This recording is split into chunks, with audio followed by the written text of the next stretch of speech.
नहीं बदलूंगा अपने सपनों को अपनी सच्चाई से मैच कराने को। मैं बदलूंगा अपनी सच्चाई को ताकि वो मेरे सपनों से मैच कर सके। तब ग्रेजुएशन नहीं हो जाती तब तक उसके खर्चे उठाते रहते हैं। कई माँ बाप तो हद दानवीर होते हैं।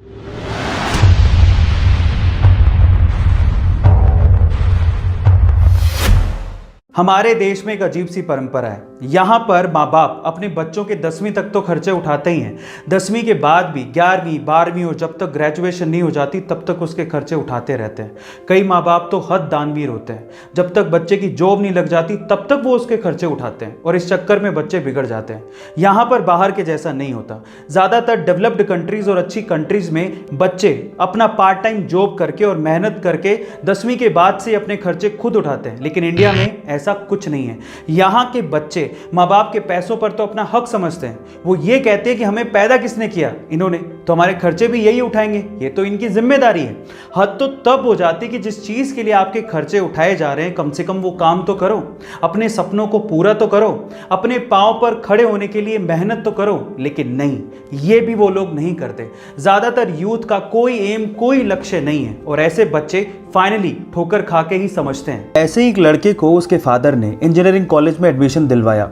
खुद तो इतनी फीस अफोर्ड नहीं कर सकते थे, इसीलिए बेटे के सपनों और जिद को देखते हुए उन्होंने लोन लिया और उसे बाहर भेज दिया। कुछ दिनों तक तो ठीक था, लेकिन कुछ दिनों बाद बेटा ये भूल गया कि वो लड़कर और लोन लेके बाहर पढ़ने आया है। इसके बाद लड़के को हवा लग गई और पढ़ाई और लक्ष्य से उसका पूरी तरह से ध्यान हट गया। फालतू घूमने और लड़कियों के पीछे भागने में ज़्यादा ध्यान रहता था। बड़े शहर की हवा लगने की वजह से वो बिगड़ने लगा था। इसी वजह से एक बार उसकी बैग तक लगते लगते बची थी, फिर भी वो नहीं संभला। पर एक दिन जब वो एक होटल में रात को खाना खाने के लिए पहुंचा तो खाना ऑर्डर करने के बाद वहां पर सामने एक टेबल पर देखने लगा जहां पर एक फैमिली खाना खा रही थी। उस फैमिली में एक लड़का जिसकी उम्र लगभग 30 से 35 साल थी, उसकी बूढ़ी माँ और उसके पिता तीनों मिलकर खाना खा रहे थे। वो अपना खाना ऑलमोस्ट फिनिश कर चुके थे। अब वेटर बिल लेके आया तो हिसाब से बिल बेटे को चुकाना चाहिए था। इतना बड़ा हो चुका है, इतना तो वो कर ही सकता है। लेकिन वहां जो भी हुआ वो हैरान कर देने वाला था। उसने देखा कि बिल आने पर उस बेटे ने बिल को देखा ही नहीं और पानी पी रहा था।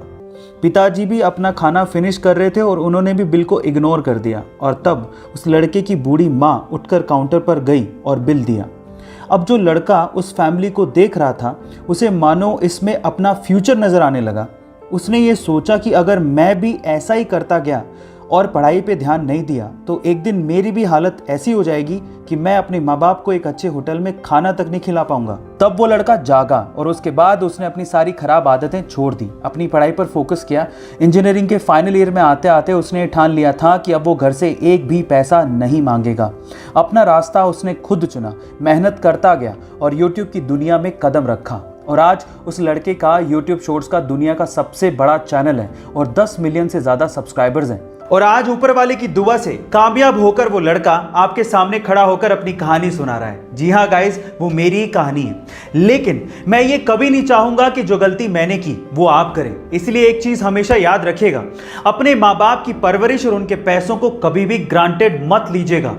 वो आपकी फीसें भर रहे हैं, आपके लिए पैसा इन्वेस्ट कर रहे हैं, तो उनका मकसद सिर्फ एक ही है कि आप अपने पैरों पर खड़े हो जाएं। इसलिए इस चीज को समझें और खूब मेहनत करें और कुछ करके दिखाएं। और हाँ, अगर ये काम आप खुद के पैसों से करना चाहते हैं, यानी कि पार्ट टाइम जॉब करके अपनी फीस खुद भर के अपनी पढ़ाई का खर्चा उठाना चाहते हैं, तो इससे अच्छा काम आपकी जिंदगी में कभी भी नहीं हो सकता।